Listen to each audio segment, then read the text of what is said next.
Hey, Sav. Hey, Shay. And bonjour, brand connoisseurs. Welcome back to the TEAM SCG Podcast Network, the Art of Branding podcast. So, Shay, let's rate your day today without any context. 8.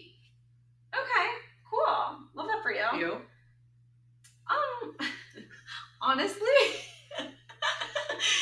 No honestly, context. 5. Oh, God. Out of 5. Here we go. 5 No, out of 5. I don't think.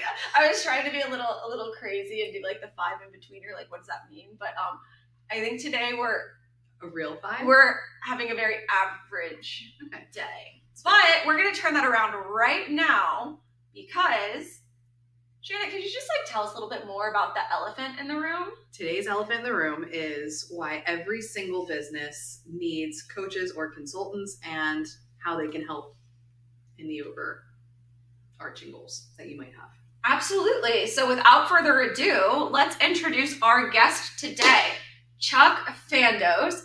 Can we walk us through just your journey overall? So you start at Gateway, you're working in a normal distributorship, and how we progressed from there. Or let's even go a little bit before that. Where were you when you originally got into the industry? What's the untold Chuck Fandos story? Okay. Well, first of all, I'm 32 years old. Okay.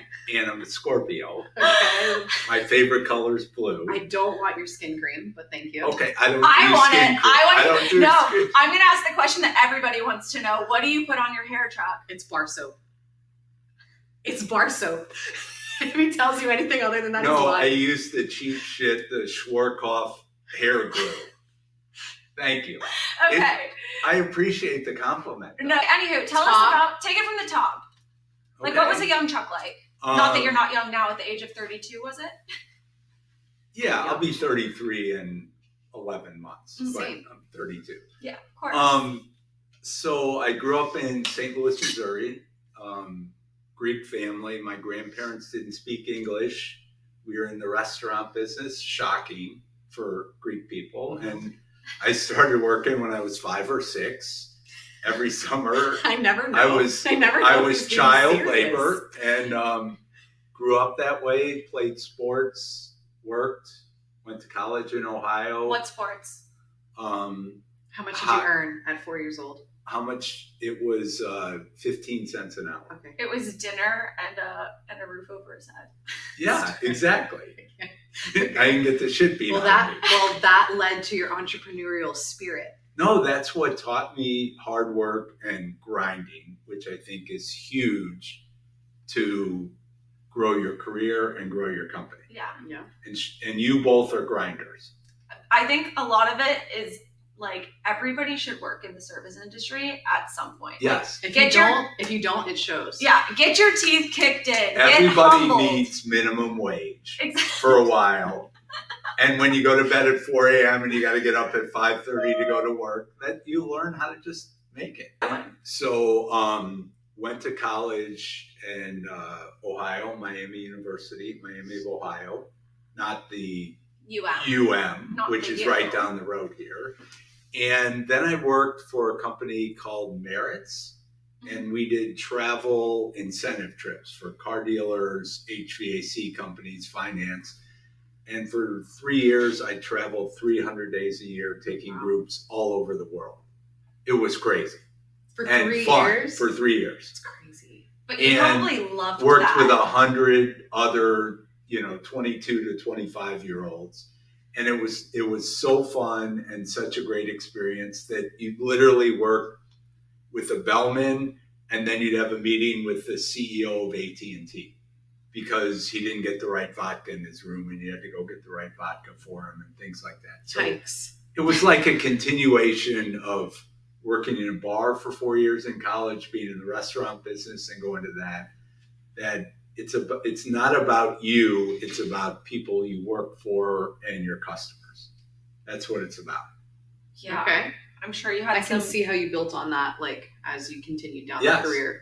So Well, that's actually really interesting for me because I didn't know that about you. Yeah. It makes sense because at that point you're dealing with a really similar clientele before you even get into the industry that you kind of Yes. came, saw, and conquered. So after I left Merritt's, Promotional merchandise. I worked in the family business. ran a few cafeterias, and then after 3 years said, I can't do this. My wife, Susie, was working for a distributor in St. Louis. Were you married already at this point? We were married already at this point. Got into it, and my first order was for 100 plastic T markers, which was a $19 order. Heck yeah. I think it was at maybe 45%, so I made $3.12 on it. It's more than you were making at the restaurant, buddy. It was a great thing, and that's how we got into it. And back when I started, because I'm a little older than 32, there were no computers. Oh. So artwork had to be sent out to be separated. Every order was on a 9-page carbon form that was a PO, a sales order, an invoice, everything. Yikes. A very different time. And if you made a mistake, you had to white out 8 pages to get the order. So I was a distributor for probably 17 years before Facilis. And I got into Facilis in 2005. So you were working at, I'm sorry to be bouncing around here, but you were working at a distributor as like a independent contributor at that point. No, I owned the distributor. But you guys just started it willy-nilly. Correct. Separate than where Susie was at. No, we had a strategy. Well, no, of course. And we had standard operating procedures that we followed, and it all goes great. It evolved from there. So you feel me, right? Yeah. More than anyone wants to know. So your wife's working in a distributorship. She left, and we started. Oh, okay. I was thinking that you had joined. Okay. Okay, so that makes sense. So is that? And then we got into the program business. Okay. And first program we got was Edward Jones. Investments, and we weren't going to get it, and somehow at the last minute they gave it to us. We didn't know anything about programs. We had to find computer systems. We had to move to a warehouse, and we kept growing, and now that account's doing like $15 million a year. Wow. And so probably in the promo space, 70% of the business we did was programs. 30% was dropships. And you were doing programs when the promotional industry didn't really even know what programs could be or would be in the future. It was mainly dropship business at that point. It was mainly dropship, but we got into, Fortune 500 companies that wanted goods, stock, golf balls, polo shirts, coffee mugs, and we shipped every day. Okay. Yeah.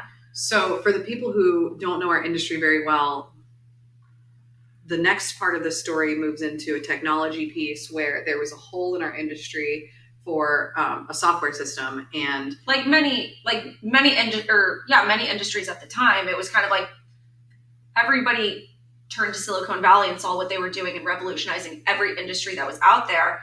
And it takes like something like a promotional products industry to say like, well, I'm still doing all this bullshit on paper. And there's nobody out there that's solving the problem. And especially because our industry in particular is much more antiquated and a bit like laggard to join in on any sort of revolution, that it takes a really special person to have a lot of like foresight into hopping onto something like this and revolutionizing our industry as a whole. So can you talk to us about that journey? Sure. From being an innovator in a space, right, where there's a lot of unknown, tons of risk. You knew it was going to solve a problem that you needed to solve for your specific business. But for anybody who would even consider something like that, like what's your thought process in conceptualizing the need for it and then actually making it materialized? Okay. Well, first of all, everybody in this industry is special. I think it's SPESHAL. Okay.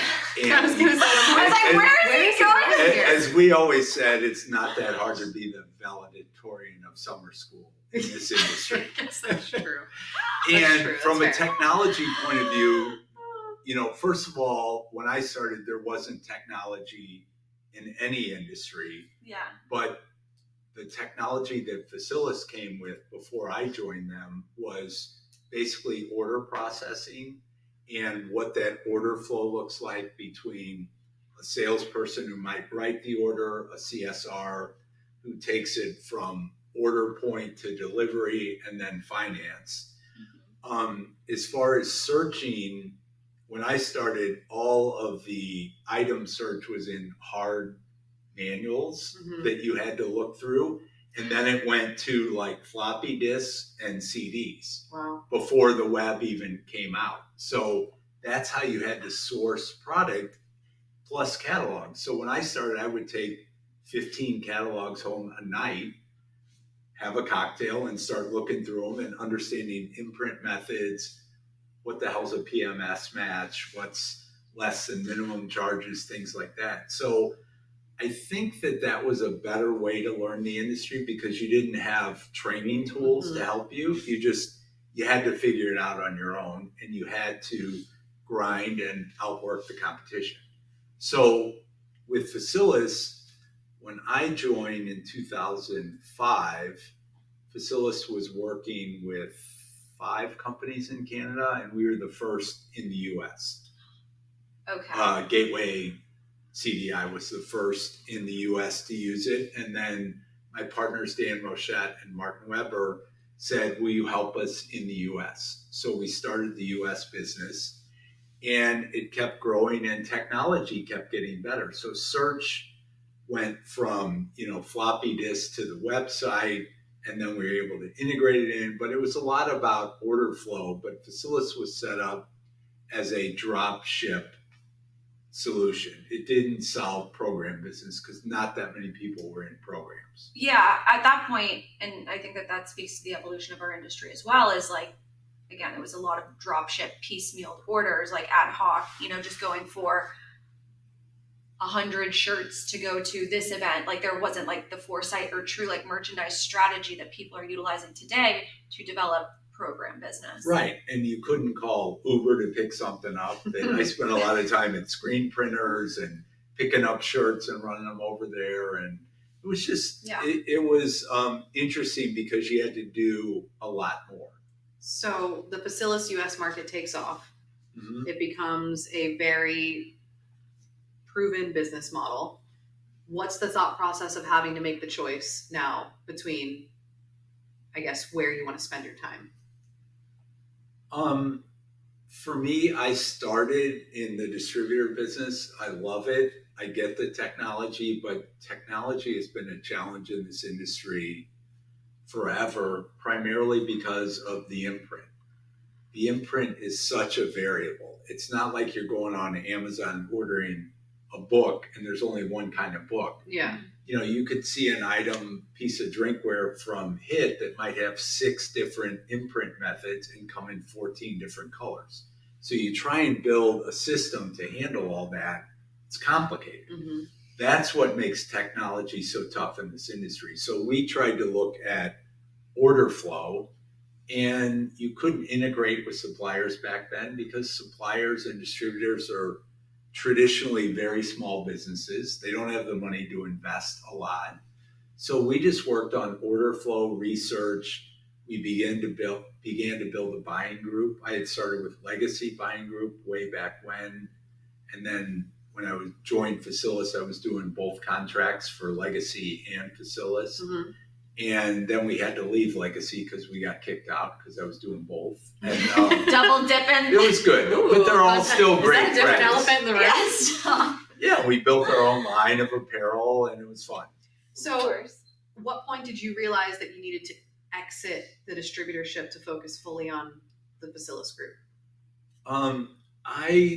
So for 15 years, I ran both, and I think I just ran out of gas. I mean, I was just spent and had a nice offer to sell the distributorship Gateway CDI and took it, and it went to private equity. We had a lot of international clients, so it was a nice, attractive thing. And then 3 years later, we sold Facilis to the same group, Chris Lee, who's still there, but then they took it public.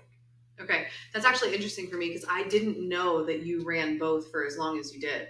So Yes. I guess that's extremely interesting that you were able to continue running a distributorship while running a huge tech company at the same time. That's Well, I always thought that Facilis, one of the things that separated us is Dan, Martin, and I were all distributors and worked at Facilis. So we used the system every day. You It's guys not had like- that, but you also came, so fast forward to how we met is you and my dad formed a relationship when we were dating each other. SCG dated Facilis Group to see if we were going to be a good fit for each other, and that's where our relationship was formed from that standpoint. And you were able to develop a really deep relationship with my dad, and I was able to kind of jump into that bandwagon because I won't be left behind.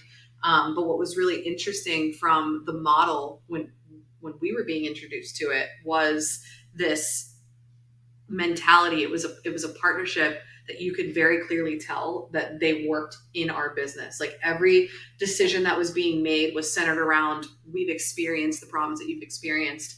This is how you get through it. And that's where we talk about, setting up a perfect day and best practices. That only exists because it was established through a Facilis workflow of what was deemed best practices to solve the scalability problem within our industry. Yeah. So that I think was what was the most attractive to us at first. But then when you get into Facilis, at least at this time when what we're talking about was the community element of you get to I always felt like hang a out leech. with Fandos. I felt like a That's leech. a great 'Cause time. all of a sudden I'm being put into a room with these distributors with size companies like Chuck's and we're tiny at this point, like a very small business. So it's more like the accomplishment of it all, right? Yeah. So you see, I think with a lot of things that we would talk about when it comes to Facilis would always be you, Dan, and Martin were always so aligned in what companies need to grow, right? Like and a lot of times it's foresight that companies of our size we don't have. You guys were able to look at us and see into the future 2, 3, 4, 5, 10, 15 years from now, where we're just lost Because we had been there before. And I think that was part of your magic, right? Like you were able to, we were inside of a software that you all needed as badly as we needed it. Yes. And that was, just such a symbiotic relationship. So fast forward from there, Facilis Group is sold. You are now into your next journey, which is why how we're together today in the consulting realm. Correct. And being able to help companies like ours. I'll let you explain it better, but get past some landmines maybe, or some strategic problems that we're having. I think the biggest thing with Facilis and everybody's experience is that to grow as a company, you need to give great service and tools to your customers. You have to have workflow. You need better margins, more sales, and you need more efficiency in processing orders. So you're more profitable. And that's what we did. And those are the things we've been working on here. How do we get more structure, more order processes? What are people's defined roles? Yeah. And there's been a tremendous amount of progress here, and you guys are slaying it right now. Yeah. I appreciate that. It's funny because when you hear him talk about it holistically from what does every company need to succeed? He just gave everyone a ton of gold if they were to actually listen to it. But I remember feeling Don't mind my fern. very overwhelmed by the simplicity of how it sounds, because you sit here and you can say it with such conviction on it. It's almost a second language to you at this point, right? But when we got started and we created this long list of future state goals that when we read it back, this is going to be in truth instead of a goal. It was a lot. It was very eye-opening for me, at least, to watch your wheels spin on not saying something from a very high level of an obvious perspective of all the things that we're going to need to do, but to watch you break it down into biteable chunks, I would say. Because when you looked at it from entirety, there was a lot for us to do here. Yeah, if you go back to that list, there was a lot. It was very overwhelming. It was almost like Chuck, there's no way we're going to be able to get. And you've done most of them. I think that comes down to your ability to break it down into smaller chunks. And I think that's where a lot of people are actually, myself included, so scared to get into a consulting relationship because it's when there's so much to do, where do you start? I think that fear of just taking the plunge and I essentially rolled out to I needed to lay down and let you guys run over me over and over again with the bulldozer until we get it right. Yeah, exactly. And so then you decided to exit Facilis Group. Yes. Once it's sold, I stayed at that time for probably a year. Yeah. But what's interesting about that is the the guy who got us started, you know what I mean? Even after he had technically moved on, but we win Partner of the Year, and who's the first person in line to congratulate us? It's none other than Chuck himself. So Yeah. it's kind of just full circle about like He loves a good party. So once you're done with Facilis, at what point are you deciding to pick yourself up off the beach and maybe like look into something else to like stimulate your mind? Like where did that journey begin for you? I think my liver sent me the first signal that maybe I needed to. wonder. I was so prepared for this. No, I didn't do anything for a couple of years, and I got bored, and then I realized I needed something else other than doing laundry and washing dishes and golf and day drinking. And so got into consulting with you guys about a year ago, and I love it. I was I gonna say, use my brain differently. I think I called and was like, Chuck, like, I know you tried to retire, but is there any chance you want to help me with the clusterfuck that I'm dealing with? And he kindly said yes. For sure. And every place you go into, it's entertaining. No, of course. So I guess And when you started as a consultant with SCG versus the impression that you got from them as a client of Facilis, I mean, you peeled back the curtain a little bit. Can you like talk about like the differences of your point of view as you kind of shift roles and relationships with us entirely?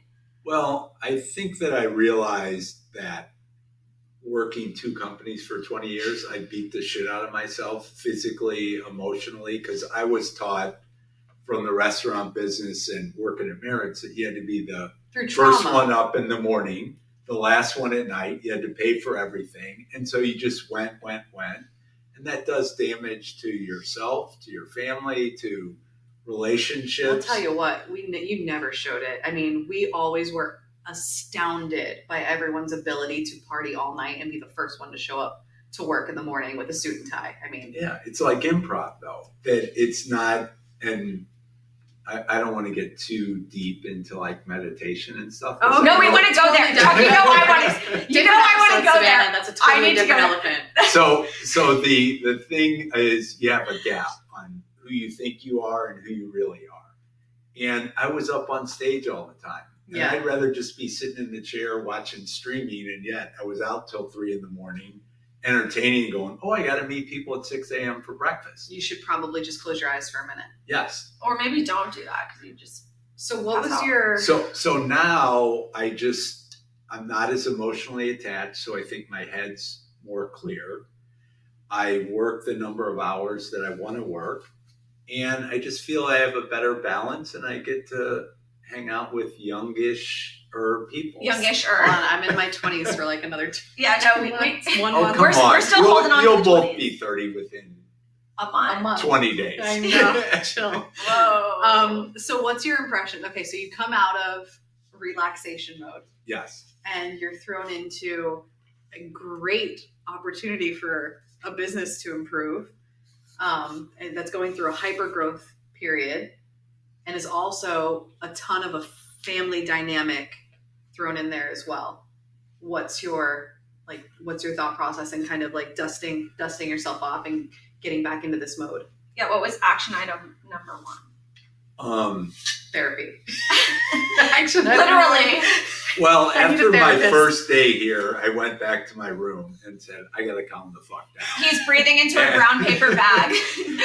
That's a lot of energy. Over time, what I've learned is there's so many different paths to success. There's got to be key elements, but you got to factor in personality, people's family history, their life history.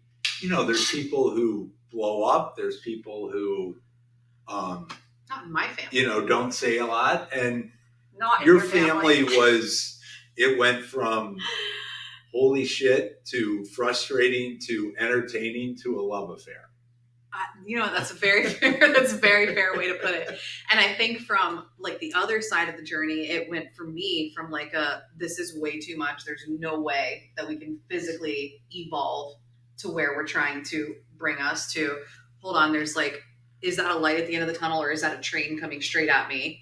Well, I thought that it was empowering initially when you guys came in to provide us these lofty goals and think, wow, somebody believes that we can do this, you know? But I think a lot of companies are like that too, where we're so caught up in the day to day. What's your quote that you tell me all the time? Like, you can't see the trees through the forest or something along those lines. The forest like, through the trees. Yeah, whichever way it goes, that makes more sense.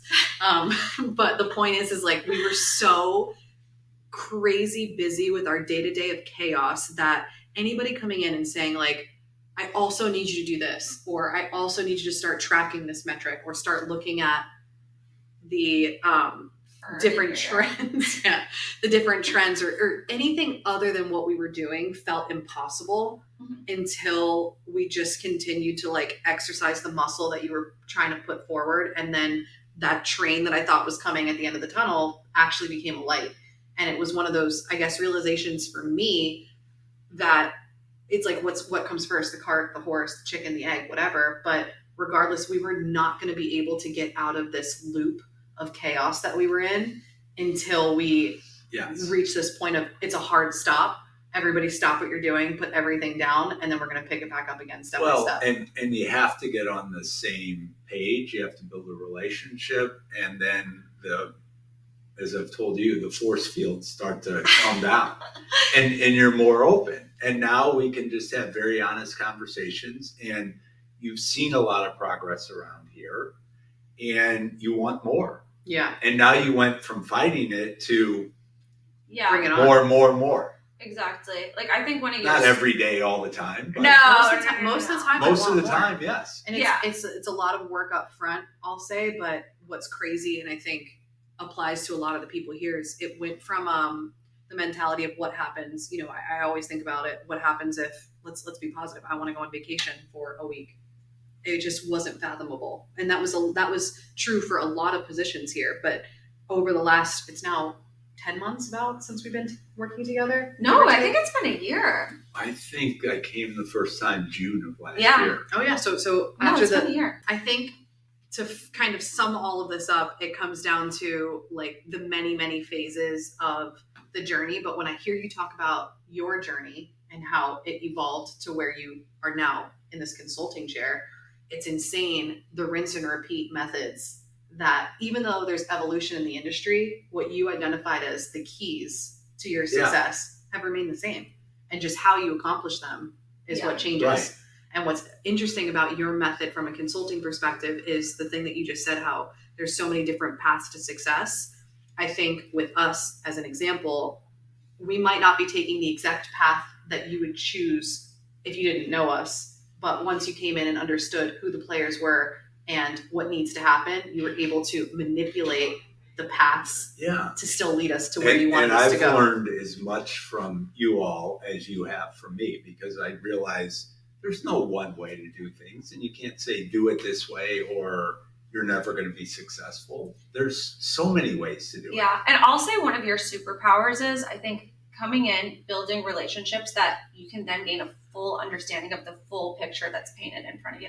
A masterpiece, if you will. But I think that that's what you did really, really well from the beginning, is come in here without any sort of lens in which you looked at us beforehand, and you peeled back the curtain to get a really, really deep understanding of what it is that we were lacking and what we needed to put in place to move the cart forward. But before you do that, you have to understand, who am I dealing with? Who am I talking to? How was that for you, going from the relationship that we had that was really just centered around, I'd see you at events, we'd party, we'd get some updates on some software, and we'd go about our merry way and celebrate each other's success. It went from they're just so much fun to hang out with to they're fun and crazy. And they're fun and crazy and I love them. Yeah. Is kind of the evolution. Okay. I was going to say. And we got on the same page and we all talk the same language now, and it's going great. And, now you have the art of branding. Yeah. The same language. What's your two favorite words that you like to say to me? Love you. Fuck you. There we go. Yeah. It depends on the day. It depends. There's a lot of context that gotta make sure. Gotta make sure you threw at least one of those in. All right. Well, I think that gives at least everybody a really cool understanding of kind of the evolution of not only Chuck Fandos, but Facilis and now where you're at today, and Team SCG. Yeah, I would say that. Look, you got a whole new brand. A whole new brand. The evolution of who we are. But all I'll say, Chuck, is I don't want to know where we'd be if we didn't decide to take the lead from a consulting and a coaching perspective. So thank you for dealing with the chaos of our family and for putting in the real legwork that it took to see some of the progress that we're seeing. And hopefully there's like some serious vacation in our future because of it. Nice. I love it. Big And vacation. I thank you guys for all the great times out and all the crazy stuff and counting ice cubes and all those things. All the conversation at dinner parties that you could Yes. ever want. That might be like a behind the scenes blooper episode for anyone I who know. wants to see it. They'll have to be a paywall in front of that They episode. don't even know the real stories that we could tell. But anywho, it's been a blast. It's been Well, I think people could guess. Maybe. Absolutely. They can guess for you. Yeah. Well, Chuck, is there any sort of like thing that you wanted to promote, to put out there? Where can people find you? I know you're not an Instagram guy. And I know you're not also just like open for the public. So Well, I have a big social media account. What's it called? LinkedIn. yeah, Like, there we go. You can that's fi- where you're most active, you for can sure. find me there. Thank you so much for coming on. Come on anytime you want. We're definitely gonna have you back for like definitely a deeper dive, or maybe it'll be like end of Q4. You know, like, oh, how did we end up the first year, and we can put you in the hot seat and all things. See how it goes first before Well, yeah, exactly. before he puts us on blast. We'll review the financials before. Sounds good. Okay, All right, thank thank you so you much. both very much. Bye, everyone. Bye-bye.